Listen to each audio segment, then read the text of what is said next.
আমার মদিনাওয়ালা একদিন কাবা শরীফ তাওয়াফ করছেন একজন মুসলমান দাঁড়িয়ে আছেন, আমার নবীর হাতে বায়াত হয়েছে, কিন্তু ভিতরে ভিতরে মুনাফিক। কি ফেক? আওয়াজ দিয়ে বলুন। বলছিলাম মুনাফিক। সে মুসলমান, সে তার হাতে একটা খঞ্জর, ছুরি, তলোয়ার নিয়ে পিছে লুকিয়ে রাখলো আমার নবীকে কতল করার জন্য। নাউজুবিল্লাহ বলে।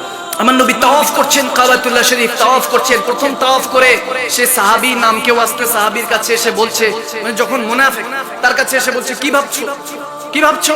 বলতেছে আল্লাহর কথা ভাবছি। আল্লাহ রাসূল আবার তাওয়াফে বিভোর হলেন, আবার তাওয়াফ করলেন, আবার ঘুরে এসে বলতেছে, এ সাহাবী কি ভাবছো?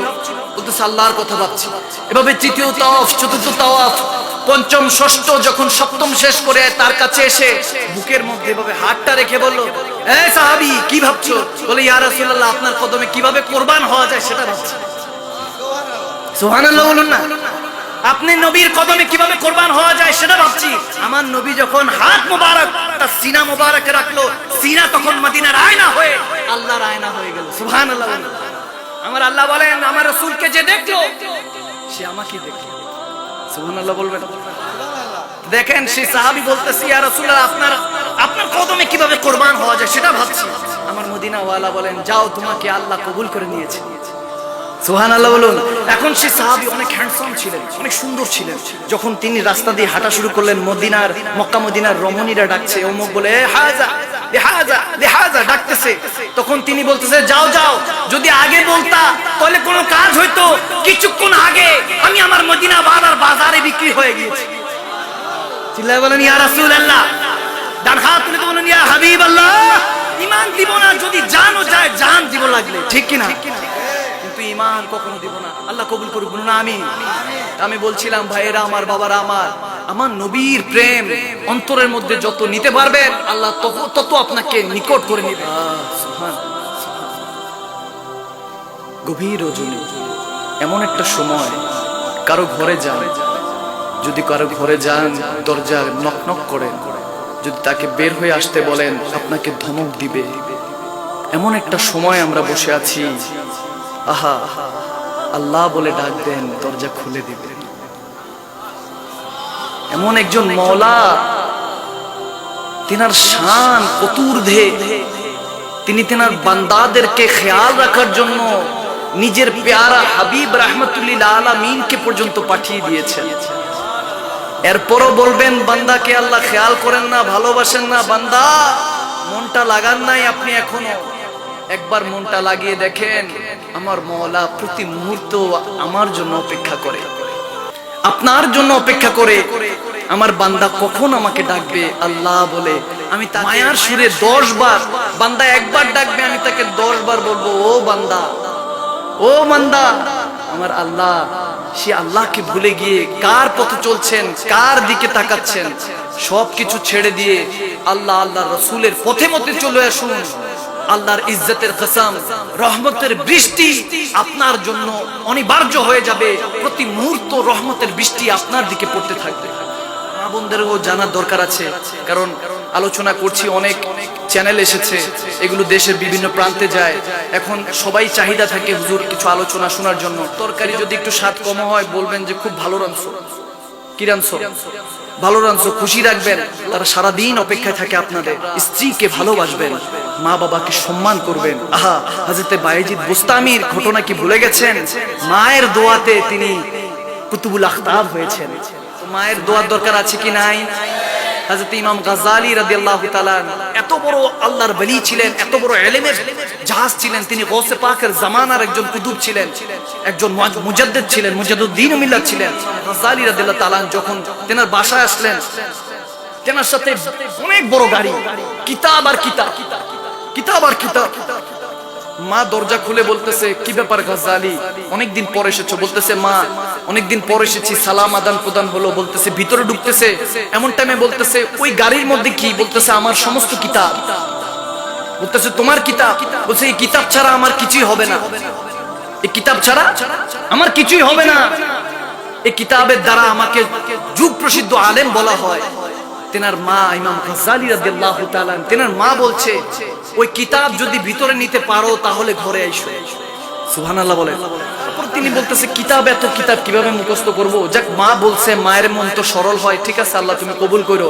তিনি কিতাবগুলি নিয়ে বের হইলেন। বের হওয়ার পর যখন কিতাব নিয়ে কোনো এক জায়গায় বহস মোনাজারা যাবেন, প্রতিমধ্যে এক ডাকাত ধরলো।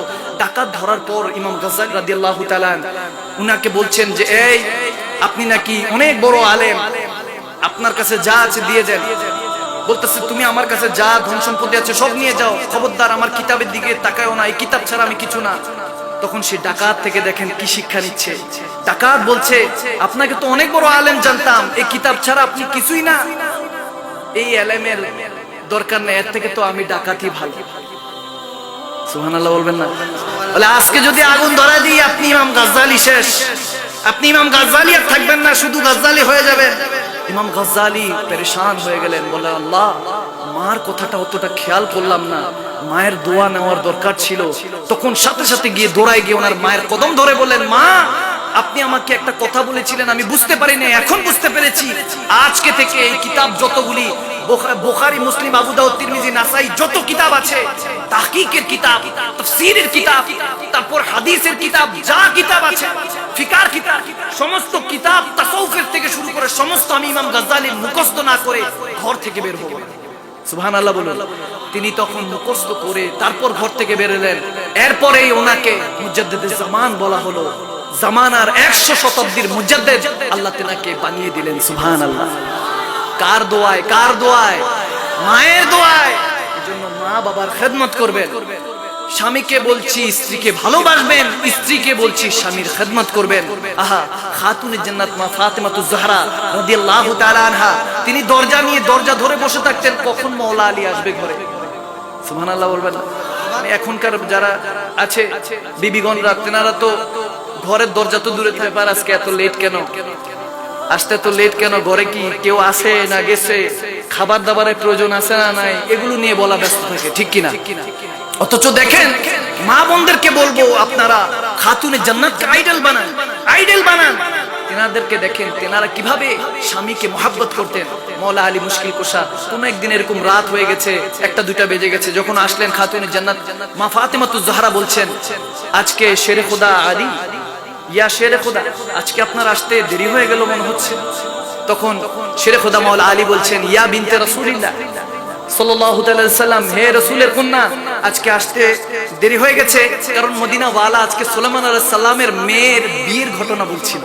সুবহানাল্লাহ। বিয়ের ঘটনা বলছিলেন, এটা শুনতে শুনতে দেরি হয়ে গেল। তখন খাতুনে জান্নাত বলে, কি বলেছে আমার কামলি ওয়ালা নবী, কি বলেছে?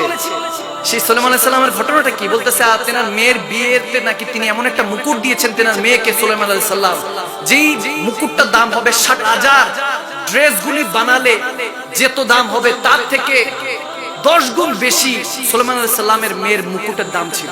সুবহানাল্লাহ। এটা বলার সাথে সাথে মাওলা আলী বিচলিত হয়ে গেলেন। বিচলিত হয়ে বলছেন, সুলাইমান আলাইহিস সালামের মেয়ের ঘটনা বলছি, সরদারে আম্বিয়া, সকল নবীর নবী যিনি, সে রাসূলের কন্যার বিয়েতে তো এরকম ইন্তজাম হয় নাই। মা ফাতেমা অর্থাৎ খাতুনে জান্নাতের অন্তরের কথা ভাবতেছেন যে তেনার অন্তরে কষ্ট লেগেছে কিনা, সুলাইমান আলাইহিস সালামের মেয়ের বিয়েতে আয়োজন, আমি সমস্ত রাসূলের শ্রেষ্ঠ রাসূলের কন্যা, আমার আয়োজন এত কম। এটা নিয়ে পেরেশান হয়ে গেলেন। মাওলা আলী যখন পেরেশান, তখন খাতুনে জান্নাত চুপচাপ, 2-3 দিন কথা হয় না। 3 দিনের মাথায় মাওলা আলী একটা স্বপ্ন দেখলেন। সুবহানাল্লাহ। স্বপ্ন দেখছেন মা খাতুনে জান্নাত মা ফাতেমাতুজ জাহরা জান্নাত দিয়ে হাঁটছেন, দেখছেন যে কিয়ামত হয়ে গেছে, জান্নাতে আমরা চলে এসেছি। দেখছেন খাতুনে জান্নাত তিনার এই কাপড় মুবারক জান্নাতে এমন ভাবে জামাটা নিচে মাটির সাথে লেগে যাচ্ছে, এরকম ভাবে যাচ্ছে, ধুলো বালিগুলো উঠছে, থেকে নূর বের হচ্ছে, আর হুর গেলমানরা সেটা একত্রিত করছে। সুবহানাল্লাহ। খাতুনের জান্নাত এভাবে সর্দারনি, জান্নাতের রমণীদের সর্দার হেঁটে যাচ্ছেন। হেঁটে গিয়ে খাজরাতুল কুবরার আছে, সে খাজরাতুল কুবরার নিজের আম্মার কামরার মধ্যে গেলেন। মাওলা আলী সেখানে উপস্থিত হয়ে বললেন, ইয়া ফাতেমা, আমাকে একটু পানি দেন। তখন মা ফাতেমা একজন বান্দিকে, খাদেমাকে ডাক দিলেন, জান্নাতের মধ্যে ডাক দিয়ে বলছেন, এই যাও ওই কাউসারের পানি থেকে 1 পেয়ালা পানি নিয়ে আসো মাওলা আলীর জন্য। সুবহানাল্লাহ বলুন। যখন পানি নিয়ে আসলো, পানি পান করলো, তখন মাওলা আলী বললেন পানি পান করে এই খাদেমাকে, তখন খাতুনে জান্নাত বলতেছে, আর কেউ না, হযরত সুলাইমান আলাইহিস সালামের মেয়ে, আমার খাদেমা। সুবহানাল্লাহ বলবেন না? চিল্লায় বলুন না সুবহানাল্লাহ।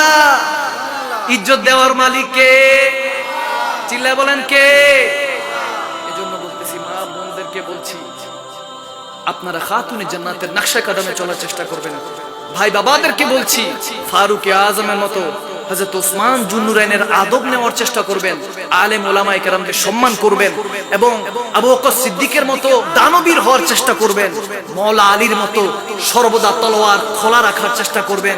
যখনই আল্লাহ আল্লাহ রাসূলের বিরুদ্ধে কখনই কটূক্তি হবে, বেয়াদবি হবে, ময়দানে ঝাঁপিয়ে পড়বেন, দরকার হলে জান যাবে, কিন্তু আমার রাসূল, আমার খোদার শানে কোনো গোস্তাকি হতে পৃথিবীর কোনো অঞ্চলে দেওয়া হবে না। ঠিক কিনা?